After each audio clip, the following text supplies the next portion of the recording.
Hi, everybody. I'm Phil Town. And I'm Danielle Town. And we're here to talk about investing mindfully. Mindful investing. Rule 1 style. How on earth to understand this stuff.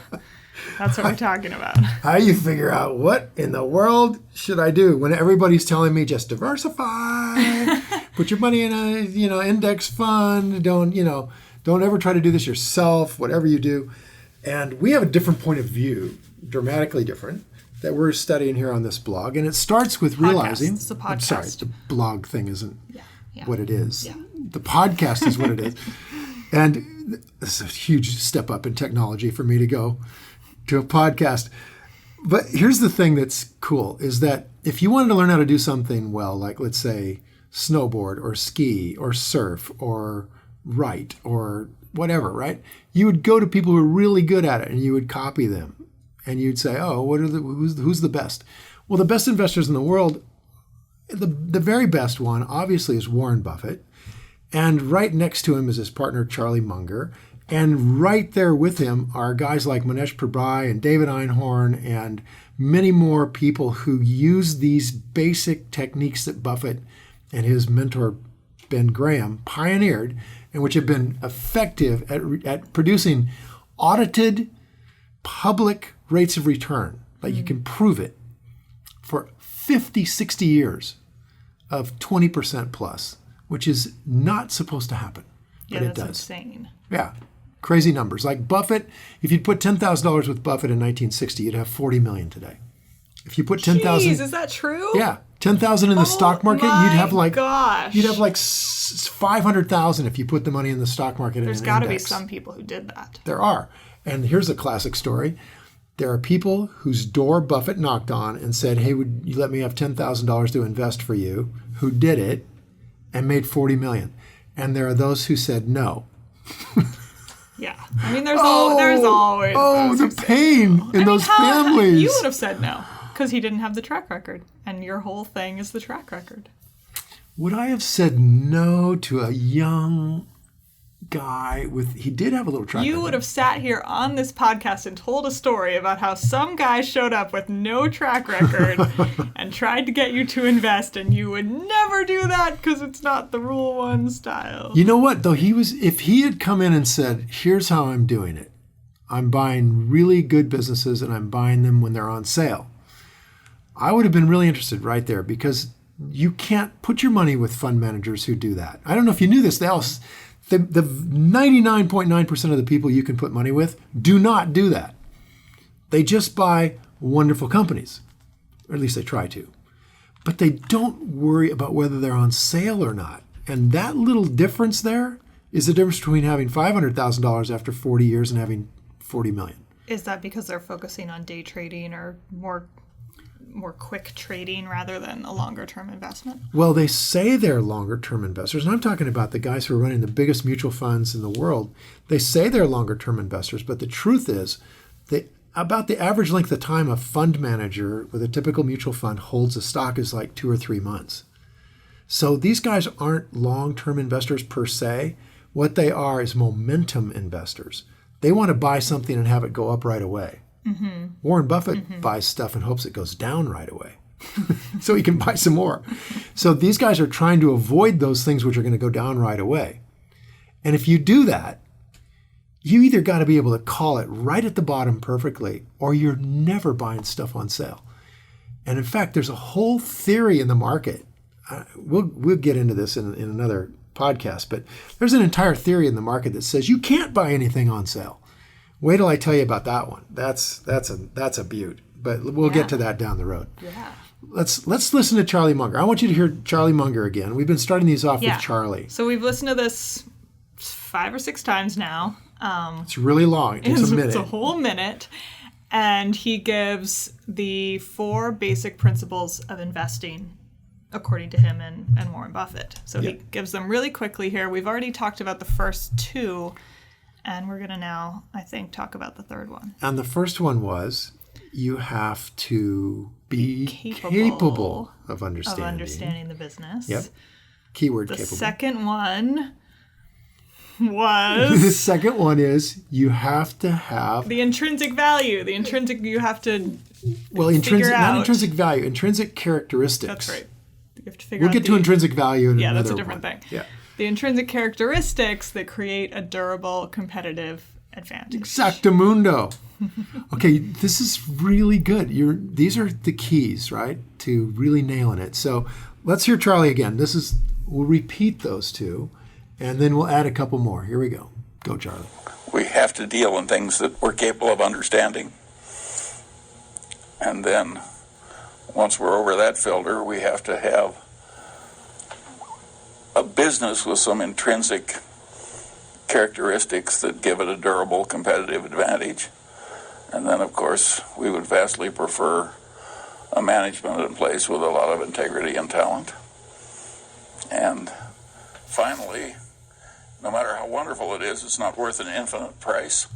So we have to have a price that makes sense and gives a margin of safety considering the natural vicissitudes of life. That's a very simple set of ideas. And the reason that our ideas have not spread faster is they're too simple. The professional classes can't justify their existence if that's all they have to say.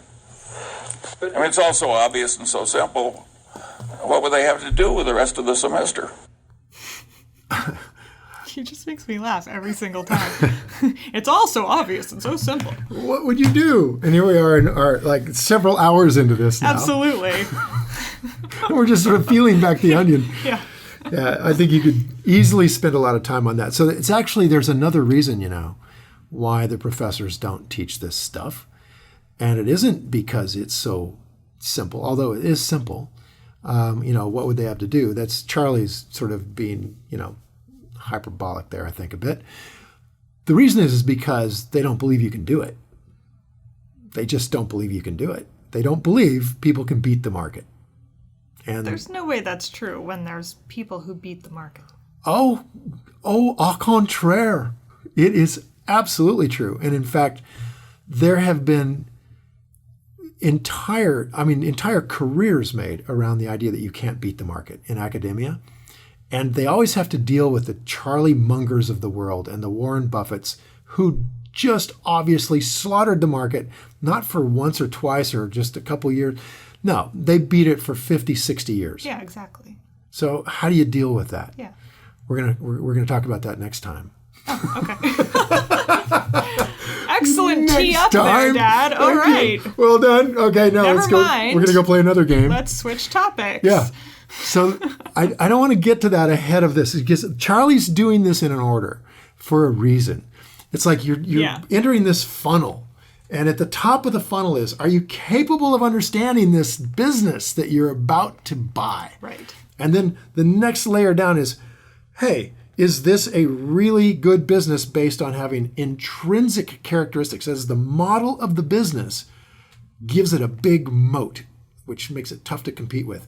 And then the next, and if it's got that, then you're interested in, well, and who's running it? Can they screw up the moat in some way? And last time we talked a little bit about worrying about the CEOs might be mercenaries or something. And, right. We're going to get into that now. I think it's time to get into that. I think you're describing basically an inverted pyramid with the I want to say the values, but that's not quite right. The understanding of the company, which brings your values into it. Mm-hmm. And then the intrinsic characteristics, and then the management, and the last thing is the price, right? Right. Okay. Right. So the first three, which are understanding, then these intrinsic characteristics that give it a moat, a durable competitive advantage, and the management, those three form what I think of as the three parts of your checklist to determine if it's a wonderful business. And that's something Charlie said. He used the word wonderful. That's right. Yeah. So that's what we're targeting is a wonderful business. And a wonderful business is, if you think about it simply, one that you understand, one that has this characteristic of a moat that's durable, and it has some talented managers that have a lot of integrity. So let's talk about what that means in this world to have a lot of integrity.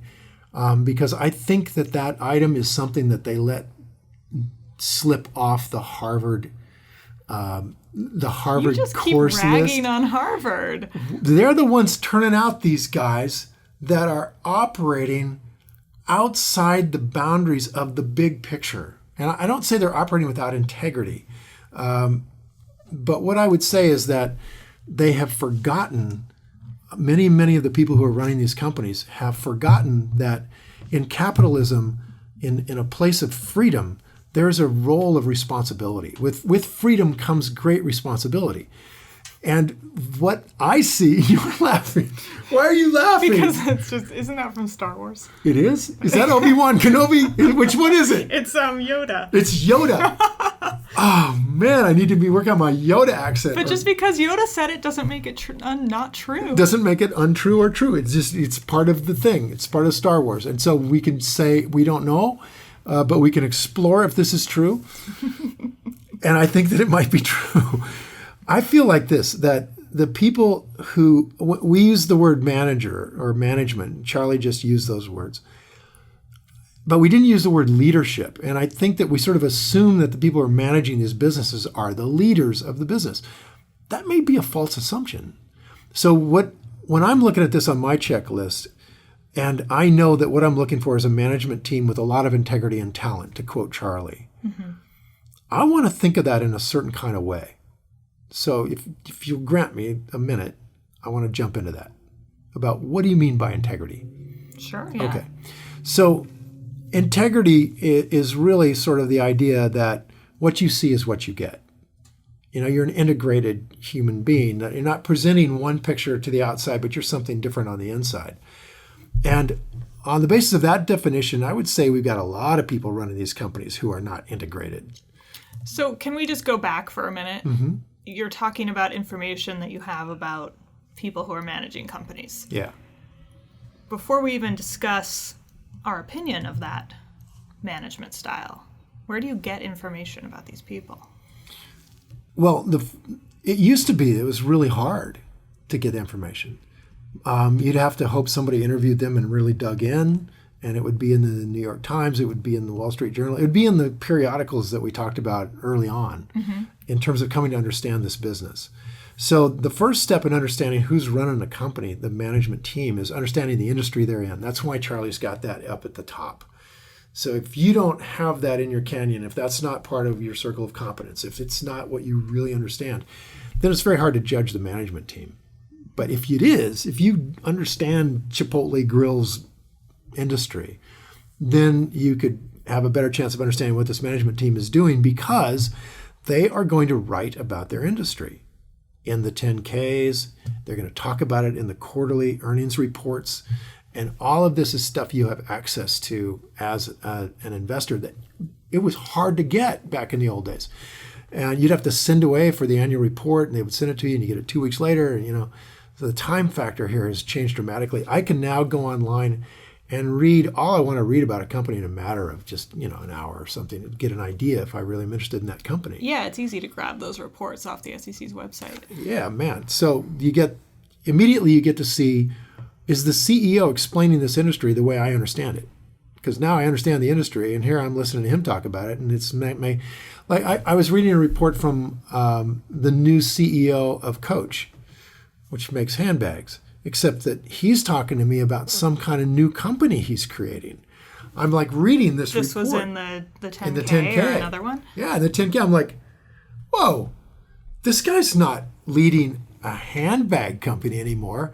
He's leading a global brand company now, where he wants men's wear, watches, baubles. I mean, he's taken on Michael Kors. He's taken on Ralph Lauren. He's going to do this huge thing, right? Well, Coach has been in business for like 50 or 60 years making handbags. And all of a sudden they're going to be this other thing. That's a huge red flag to me. It doesn't say that the guy doesn't have integrity. It says, I don't know what business he's going in here. I don't understand that business. So I'm out of here. So when you start reading the 10Ks, you start to get a sense of what the CEO thinks the business is all about. That's one thing. Okay. Second thing is you have the annual letter from the CEO to the shareholders. Big deal. People just go, it's just boilerplate.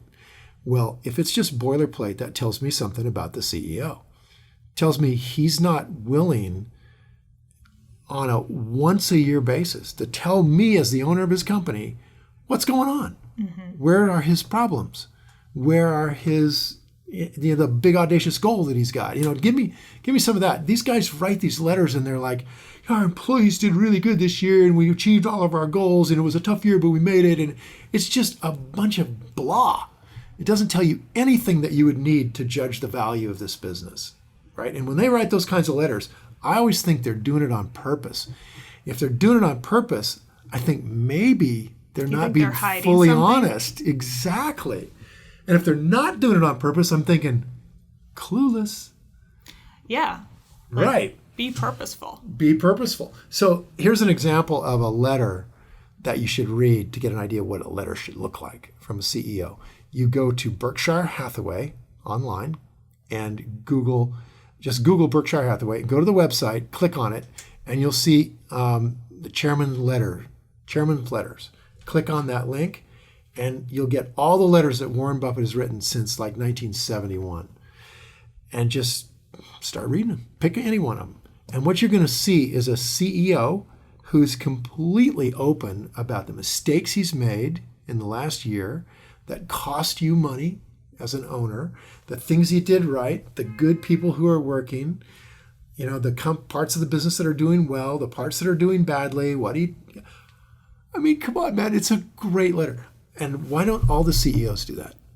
Why not, And it's, partly because they just don't want to be held responsible. I've seen letters from, I won't even mention the company, but a big Fortune 50 company, where the guy started writing the letters in 2001, and he's telling about all the things he's going to do in his 5-year plan, 2002, 2003, everything's going great, 2004, 2005, and all of a sudden, he's not talking about the 5-year plan anymore. Oh. It was all going very good, and then 6 or 7 years later, we still haven't talked about the 5-year plan. He's just gone. Like it never happened. Like the shareholders are too stupid to realize that I have absolutely miscalculated where this company is going to be.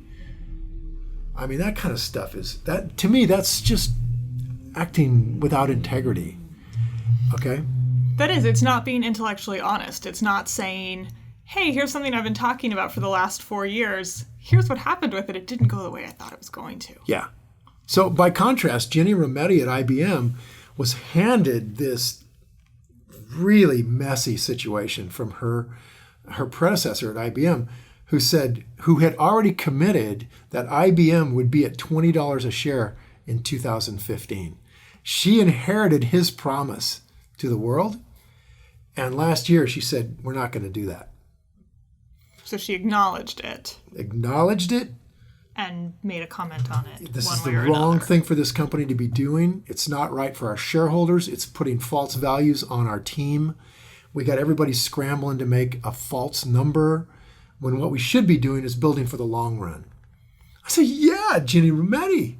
That's leadership right there. She had to take the heat. I mean, there are CEOs that would have been fired for that. But she's got good people behind her, like Buffett is behind her. And I think people are giving her a shot here. Well, and what you just said is a big reason that a lot of CEOs probably don't there you go. Write the personal letter to the shareholders or don't acknowledge the failure of the 5-year plan. There you go. They're easily fired. They're usually fired with something like that. And here's the problem with that, is that you want to ask yourself who's running the business, and are they in it for themselves, or are they in it for what I would call the stakeholders? What John Mackey gave me that word, and I think it's a lovely word. John Mackey runs Whole Foods and has a real concept of conscious capitalism, and there's a book for you. Yeah. Conscious Capitalism by John Mackey, Mackey. Mackey. Yeah. Conscious capitalism is about the idea that conscious business people who are aware of the overall impact of their actions in the world, conscious people, right? Can create the best of all possible worlds, because with that freedom that comes with great, when we started off with, comes with great responsibility, is this responsibility to act to the benefit of not just one element of the world. You don't act to the benefit of you, for example. If you're the CEO, it's not just about you. You don't act just for the benefit of the owners of the company. It's not just about the owners who are the shareholders. You don't act like GM was doing over a period of its life to the benefit of just the employees. It got into bed with the unions and it was like, hey, let's just go to the bank. And you end up with guys making $80 an hour in a world where it's a $30 an hour world. And they end up with trashing the company. So you as a conscious CEO, just like a conscious leader of a family, you don't act just to your own benefit or the benefit of one child or the benefit, right? You got to have the big picture of your family. What's going to take my family forward into the future? And that's missing. That sounds like the difference between leadership and management. Bingo. And they teach management at Harvard Business School. I'll bet you they have leadership classes, and I bet you they are just, I don't know, come on, Harvard, let's hear it. But they definitely teach you to manage a company. But sometimes the origin of a word gives you an idea about what it's really all about. And the origin of the word management is manacle, to lock up, to control. Really? Yeah, pretty cool. So check it out. Yeah, I'll conversely add that sometimes you want more of a manager than you want a leader, depending on the situation in the organization. Steve Jobs, amazing leader, generally considered not the best manager of people. Okay, the last two words got me to agree. Of people. Yeah, of people. Right. He's a great manager in terms of putting out the perfect product. Right. And I worked with Steve for a little bit and had my rear end chewed off by him at one occasion. And I can tell you how rough he is and how quick he could pull the trigger and be wrong. And he wouldn't back up from it, just ignore it and go on. So very, very rough on people.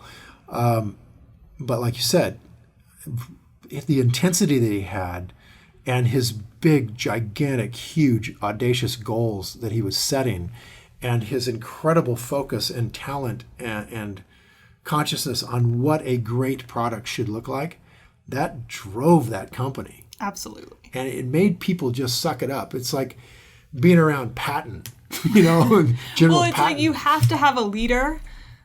Well, maybe I'm getting this wrong. I was just thinking you have to have a leader, but do you really have to have a manager? But you probably do really have to have a manager. Well, you can hire managers. Yeah. But you can't just have a manager without any leadership, without any direction. And that's often what we have, is we have managers, and they just manage these companies into the dirt. I think since 2000, we've had, 100 or more of the Fortune 500 just go away, get absorbed into other companies or whatever. So, and in fact, the amount of companies that have lived for 100 years is a pretty short list. So clearly there's something about managing that causes ultimately the failure of that business. It's often not a failure for a company to be acquired. That's often an excellent outcome for a company. Okay, fair enough. Maybe it's an excellent outcome for the company. I wouldn't argue that entirely would be, not the case. So, but I'm just thinking of how important it is to have someone that has a vision of where this company is going to go and can communicate that vision to the troops and get people fired up.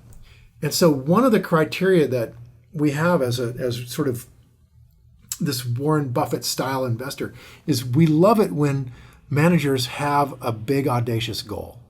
They're charged up by something that they want to do to change the world. And often it's to be the best in their industry, to change the industry, to change the way consumers use products. That was Jobs' thing, we're going to change the way people do things in their lives. But we love that because what happens is the manager can communicate that vision. You can get people to come to work who are the best people. Who are willing to work 60 hours a week and just bust their butts to make this vision come true. People want to work for something other than just money. Mm-hmm. That's not enough to drive you to work every day. There are all those studies that show that, I don't know the exact numbers, but it's something like if you're making, I'm just making up these numbers, but if you make below $30,000 a year, then your happiness is increased dramatically by making more money than that. Like, let's say you make 30,000 and you go up to 60,000. Your happiness increases hugely just because of your change in money, which makes total sense because that's a huge difference in living and lifestyle and your accessibility. When I went from $4,000 a year to like, $8,000, that was a big deal. That's a big deal. But once you get over a certain threshold, and I don't remember what it was, but let's say it's like 80,000, your happiness really doesn't increase that much, no matter how much more money you make, until I think you probably get into, some stratosphere numbers, when it really can make a difference in your lifestyle and where you live and what your family can do. That really is what changes your happiness level. Yeah. So that's right. People do work for a certain amount of money, and then after that, it's about the hairy, audacious goal. It's about creating something. It's about doing something you're passionate about. It's about being creative at work with people you like. Like, those are all the things that make people excited about working besides just money. Yeah, we all want to work someplace where it matters. Exactly. I think we do. Exactly. I love that. I want to invest after a certain point. After we all have to have the right amount of money. Yeah. And then it's about those things. Yeah. In other words, I can have my heart in it and everything, but if you don't pay me enough, I'm going to starve, and so I can't be there. Yeah, exactly. Which is sad. I think that the key thing for, let's say, most people who have got a little bit to invest, or they want to have a little bit to invest, is, for as far as what we're talking about, goes all the way back to the values thing that we started with, which is, hey, if this is I think about this as kind of part of what I do, then tying putting my money where my mouth is, where my values are, is a fabulous way to connect into what I'm doing and drives me forward with it. Just like a CEO who can create this vision can drive his organization forward. Like, there's this road in near Palo Alto, near Stanford, called Sand Hill Road, and it's got a string of venture capital companies that have started up there. And there's a hill up on the kind of the south side of Sand Hill Road. And you can walk up on it. It's one of those sort of brown hills, with all the grass on it. And you get to the top of this thing, you're looking down. To the north is these, sort of like Mediterranean, Spanish-looking buildings that got all these venture capital. This is where so many amazing businesses have been funded from, right? So you're in this kind of historic place. And over there, kind of a little bit to the east, is Stanford, which is freaking historic, and it's awesome to even see it. And then down the hill to the south is this beautiful ranch with like blackboard fencing and horses out there that are gorgeous, and beautiful cars in the turnaround, and there's a pool, and it's just this gorgeous house, gorgeous ranch, like in Palo Alto, right? And there's this guy that took an engineer up to the top of that hill and to try to recruit him into his startup. This is like a fabled story, or this? This is a fabled story. This is somebody you know. No, this is a fabled story, and it says look, I want you to leave your company you're with, come with me in this startup. I know it's risky for you, but come with me in this startup, and if you bust your butt, you work hard, you crank it hard, and we realize this vision. Look down there. You see that ranch? All of that will be mine. Which, to me, is this classic stupid thing that people do when they're running these companies, is they forget that it's not about them. It's about the people that are there with you on this journey, and you're not going to get where you want to go. You could squeeze it, right? People can come on board a big company and squeeze it and choke it and get the benefit of that. And they do it all the time. The guy that took Albertsons down the tubes ended up walking away with $40 million. It's unbelievable. These guys put on golden, like gold, like a golden parachute clauses are. Oh, yeah. Where, they basically set it up so if somebody takes over the company or the company gets sold, they just get a fortune. Mm-hmm. Who would give them that? I have to say, though, I find that story confusing because one of the classic hallmarks of startup work is that you get equity in the company. You might not get much, but you get a little bit, hopefully. And that's what helps startups attract great talent. Exactly. Without paying them much. The whole point of the story. Well, but your story was about how the guy who was the VC was the one who was going to make all the money, right? Yeah, which means there's no way he's going to get this guy on board. That's the whole point of the story. Okay, so I thought the point was, then that happened. No, the point was, moron, you're not going to get this engineer. Got it. You have got to give up some of that ranch, right? Whatever is required to that get makes these much guys. more sense. Yeah, okay. much more sense. Dude, come on board here, and it's all mine. Okay. Yeah, I'm okay. happy to. Not likely. Not in Silicon Valley.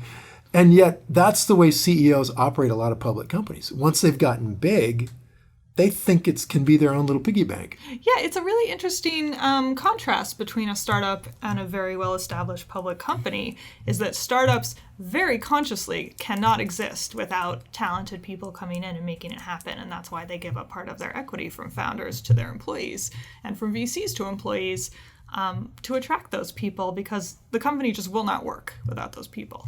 And I think that's still true for a large publicly traded company, but it's ignored because there's so much money and it's been around for so long, or who knows, Well, it's just so complicated, or so many people have stakes and they don't want to give up any. thousands of employees and Yeah. they just are taken for granted in a sense. Yeah. There's some sense of that is lost in between those stages. That's a huge point. I hadn't actually thought of it like that, but that's obviously emerging corporations are your expertise, and it's just amazing to me now that you say it, that of course startups operate on the basis of sharing equity and figuring out how we're going to parcel this all out. Otherwise, you wouldn't get the best people. Absolutely. And yet, because they can't afford to pay them. They don't have enough money to pay them a market salary. So it's part of their compensation. which might be part of what allows public companies to just pay people and they get people in. But don't you wonder if the best people aren't going to walk away? That's right, though. It's a different feeling. It's a different. You might be getting a larger salary at a larger company, but it's a lot.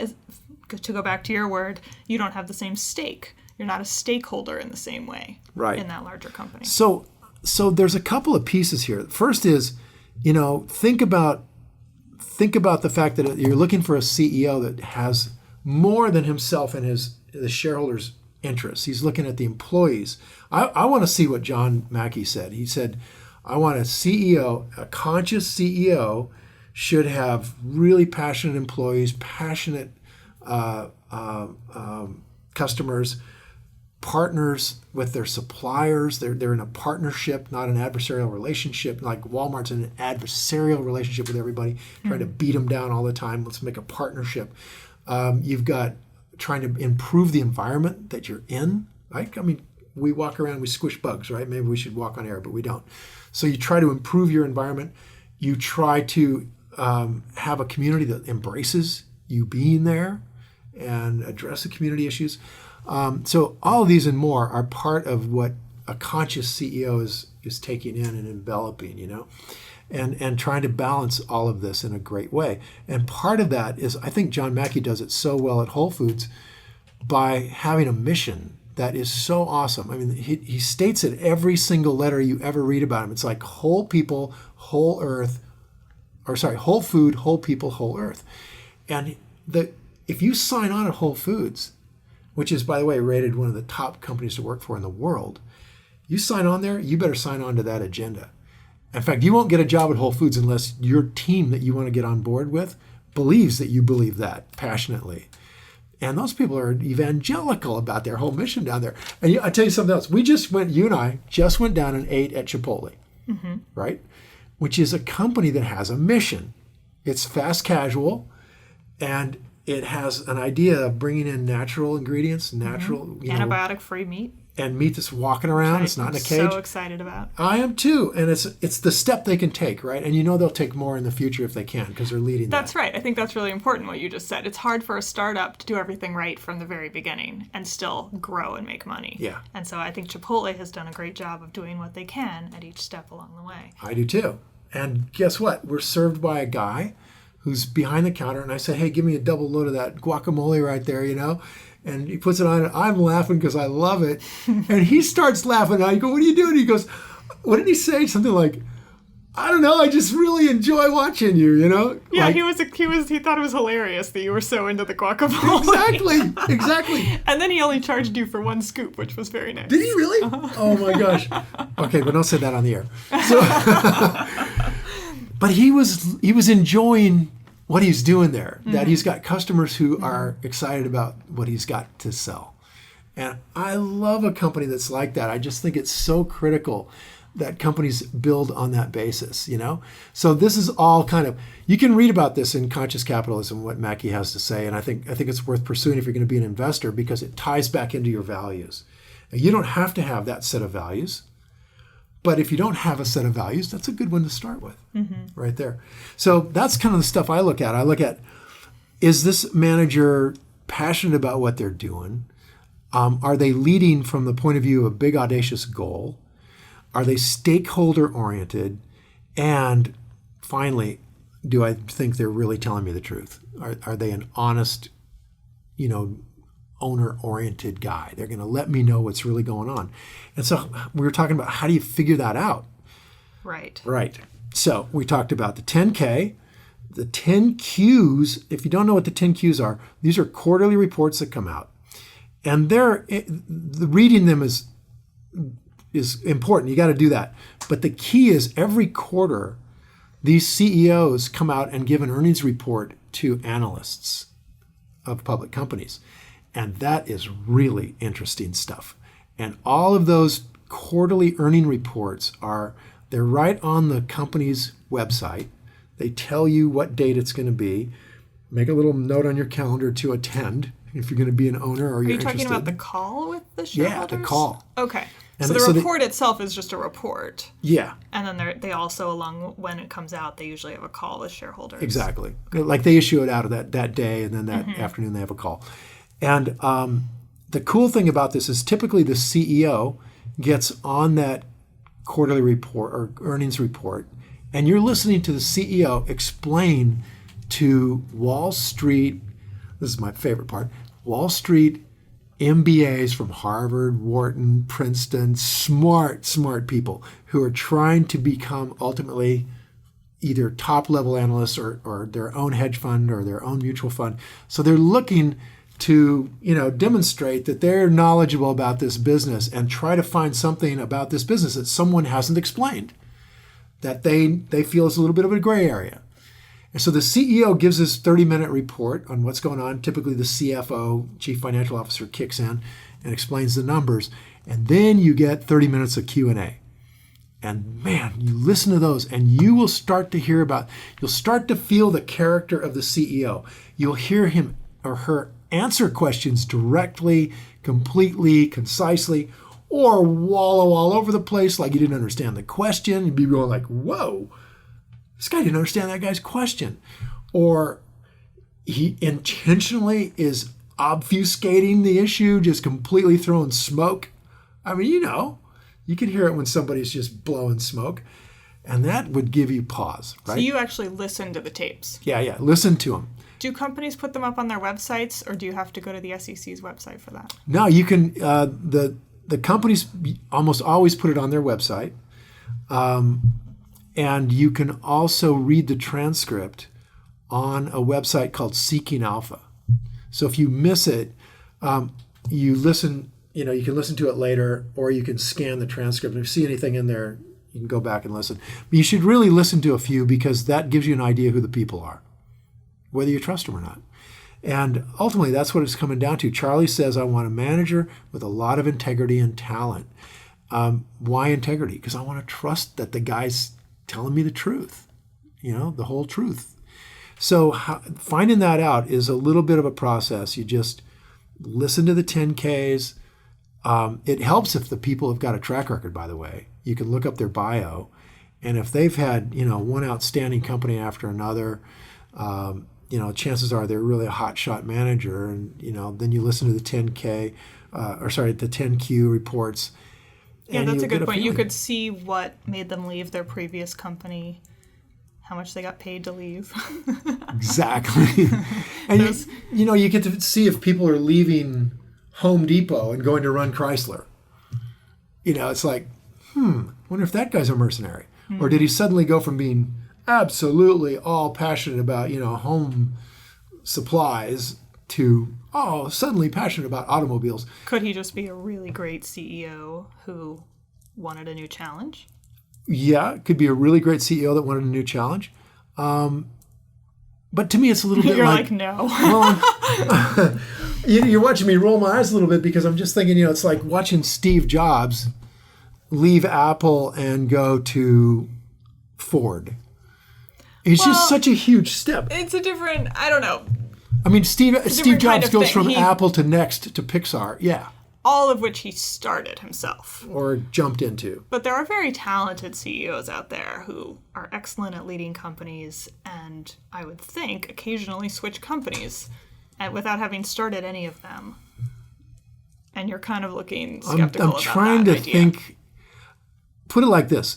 When Buffett buys a company, one of the things he's doing when he buys the entire company is he's buying the management team that's there.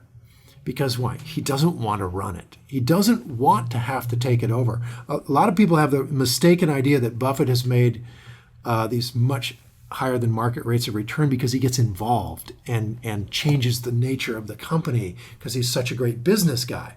Nothing could be farther from the truth. His nightmare is having to get involved. So what he's got, which is amazing, is a whole stable of multi-millionaire CEOs who are vastly rich, who are going to work every day because they're passionate about what they do. That's really cool. So I would say the exception is the guy that's jumping from one industry to the next industry, because he's just this genius leader manager guy or woman. I don't know. They have the track record hasn't been all that wonderful. I'm curious about that. I'd like to look into that a little bit. Come back and tell me what you think on that. Yeah. I'm curious because, again, in the startup world, I feel like I'm bringing this up a lot, but there are a lot of people who are excellent CEOs who are experts in taking a new company, which they did not start, from an early stage, not from the very beginning, but from an early stage to an exit, to being sold or being or acquiring another company and turning into something else, or maybe going to an IPO. And they'll go from company to company and do that, usually in the same industry. So those people are not mercenaries. They're excellent at what they do. Well, that doesn't make them not mercenaries. I mean, mercenaries can be very good at what they do. I'll rephrase. They're passionate about what they do. Okay. See, here's what I think is that from what I've seen of these guys and women that are doing this is that they have an enormous number of opportunities presented to them once they've been successful with one. So they're ever more watchful for the thing that they can really turns them on because they want to go to work and have fun every day. Absolutely. They don't have to be working. Absolutely. They're loaded. Right. So those guys actually, they're sort of serial entrepreneurs. Serial entrepreneurial CEOs, basically. I wouldn't count those the same as the guy that jumps from Home Depot to Chrysler. That's not the same thing to me. These guys are doing this because they love what they're doing. They're passionate about it, and they're building something that they want to see in the world. It's changing the world. Exactly. Exactly. So I get excited about those. Those guys. That's where I want my risky biz portfolio to land. I want the next. We got into Google when it was at 200. And it certainly wasn't a 10-year-old company at that point in time. It had a few years of track record before it went public, but it was a blast. I really loved the resumes of the guys who were running it. I loved what they had to say. I loved their hiring practices. I loved how absolutely out of their minds intent they were on getting the best people in the door who all wanted to go where they wanted to go. That kind of stuff is so fun to invest in, and it can have huge results, right? I mean, that company is now at, I think, $1,100 a share. It gets split, but split adjusted. So the idea that getting managers in the door who are also leaders and who are going to lead from this place of great passion and bring in a team of people that are going to create something that's going to change the world. I love investing in something like that. That turns me on. And I think if you start to tie your own values into that and start to look for companies that are being led by people like that who are pushing the envelope to make a better world, a world where we want to see for our children 20 years, or for where you're going to be in 20 years, that makes investing so personal and so fun to do. It does make it personal. You feel personal about the companies you invest in. Yeah. I can tell. Yeah. I really do. I feel like I need to defend them to you. Yeah. And to anybody else. Yeah. But if I can defend them to you, I feel really good about them because, you've got a really, really real high quality set of values. And I think that if I always want you to be proud of what I've got money in. Oh, so sweet. And by the way, look, we should talk a minute about why all companies aren't run by people like that. So you need to understand real briefly how corporate CEOs are hired. So the structure of a public company. And I also want to ask, sorry to interrupt you, I also Go want to ask you about the talent portion of what Charlie said, because I think we just talked a lot about integrity. Right. But the talent part of it is hard to determine or hard to figure out for somebody who's not in that world, who's just reading about it. Yep. So maybe that's something we could talk about in the next episode, next podcast. Okay, because we can dive into that. I think the main thing about talent, let's talk about it right now. Okay. The main thing about talent that Charlie's talking about is both this quality of leadership and the quality of management. So what is the job of a CEO? If you boiled it down to what do you have to be really talented at to be a great CEO, and you can only say one thing of all the different characteristics of a great CEO, those guys would say the single most important job of a CEO is to allocate capital.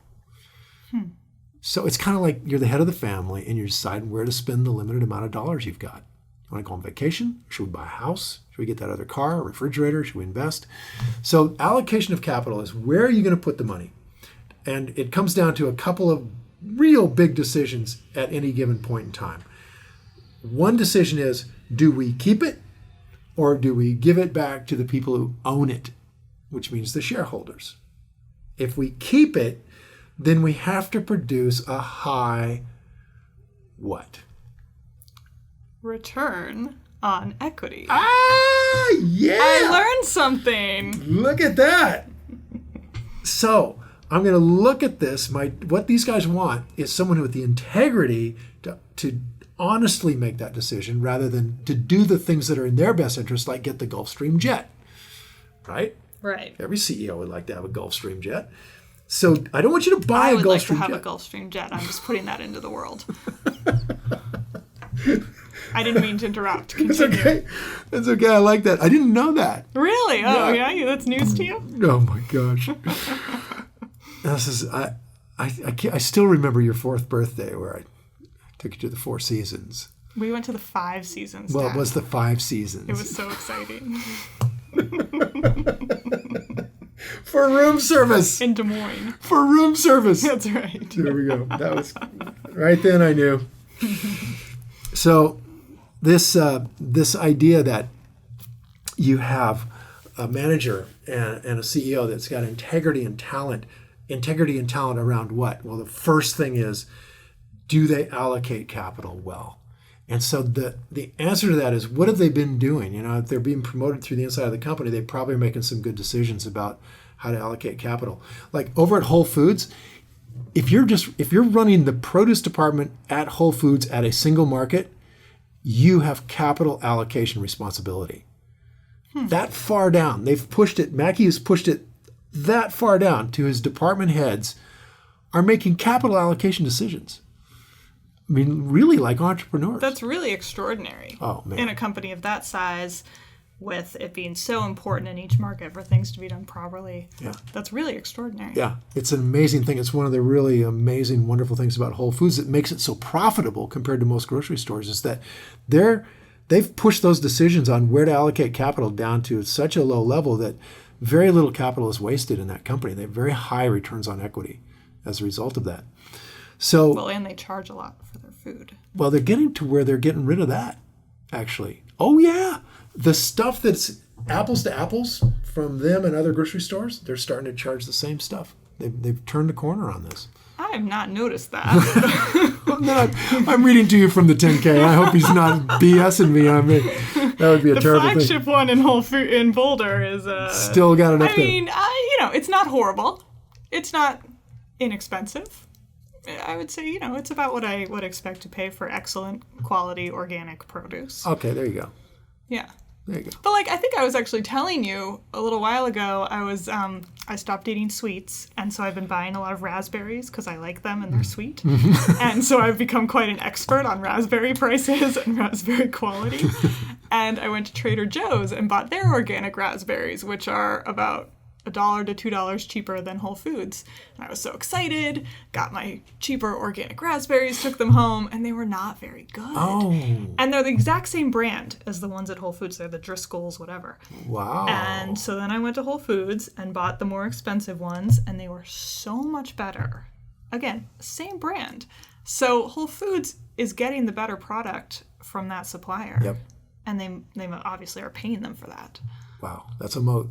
Absolutely. Yeah. And so now I would rather not waste my, couple dollars less on the... I'm sorry. I love Trader Joe's. I don't mean to put that one down at all. I love Trader Joe's. But the raspberries were better at Whole Foods. So I would rather pay a little more for that. I think that's huge. And that's a capital allocation decision that they decided they would go out there and create these relationships. And they built that into a real distribution moat. Yeah. So and it's way some cool. people would rather, aren't paying as much attention to their raspberry quality as I am. pay a lot of attention No, but some to it. people are not, and so they'll buy the ones at Trader Joe's, so it works out for everybody. Yeah. There are options. I think options are good. Yeah. Competitive markets are good. Yep. So you've got these guys. Let's come back to the CEOs for a second. They're allocating capital. That's the first talent. And how would you know this person is good at this job, right? And the way you would know if they've just come on board is to look at their track record, where they've been. If they're in a public company and they're running this company, they've got some sort of track record that got them there. So you try to dig that out. That's not always very easy to find. So if we don't know for sure, then you'll notice that Charlie hedges a little on the management thing, a little different than everything else. I did notice that. Yeah, it's not as firm. He says, I would prefer Yes. that management have integrity and Yes. talent. But if he's got a management team that they're not so sure is great at allocating capital, but the company has this intrinsic characteristics that give it a vastly durable moat, what they say about it is so mean. They go, we want those intrinsic characteristics that give it a durable competitive advantage to be so great that even an idiot can run this company, because someday an idiot will. And here's the thing. They end up buying into those companies oftentimes when an idiot is running them. Because why? Because the that's price is when lower? the prices are lower. The guy's screwing it up. But Charlie and Warren and other guys like me, we're looking to see, is the moat there? If this is a good moat, it will survive a bad management group. And what's going to happen is the board is going to get a lot of pressure to get these guys out of there and move some good people in who know what they're doing. And that intrinsic value or that intrinsic characteristics of durable competitive advantage, those things carry the company. That's the critical thing. So Charlie's waffling slightly. I mean, they would prefer this, obviously. But oftentimes when you're buying something on sale, it's the management team that put it there. Oh, that's interesting. And they're Yeah. going to be gone. Yeah, because if you're looking at a company that has all of these fantastic intrinsic characteristics of a durable competitive advantage, why would the price be low? Exactly. Somebody screwed it up. And I mean, you get the new Coke, you get the Macondo well, from BP and Halliburton and Rig and Transocean. You get these things where somebody screwed it up. And that becomes your opportunity to leap in there, knowing that one of the first things that's going to happen is you're going to get a new management team in a company that has massive, durable competitive advantages. So when you've already decided that that company is in your canyon, it's where you are comfortable, and that's kind of been on your watch list, and you're like, boy, I sure would love to have a chance to get involved with Whole Foods, and suddenly this company goes on sale, which we'll talk about next time. It's sometimes because the management team has either intentionally made a decision about how they're allocating capital, and boy, they ever mess up the stock analysts, and they put it on sale, or they unintentionally did it, and they kind of did the new Coke thing and just blew themselves up. one way or the other, there's been some kind of decision around the idea of allocation of capital that usually is what puts this on sale. So, let's leave management at that one, and then let's come back and take a look at how these three things, which create a kind of wonderfulness in a company. Let's go on to what Charlie says is, we can't pay an infinite price. We want to pay a fair price for the company. Let's find out what he means by fair. And that should be quite entertaining. Yeah, that sounds good. All right. All right, so until next time, this is time to go play. Thanks for listening to InvestED, the Rule 1 podcast. If you like us, please subscribe and leave a review for us on iTunes. You can get our notes and links for this podcast and post comments about this show and get more information about how to invest on your own by going to rule1podcast.com.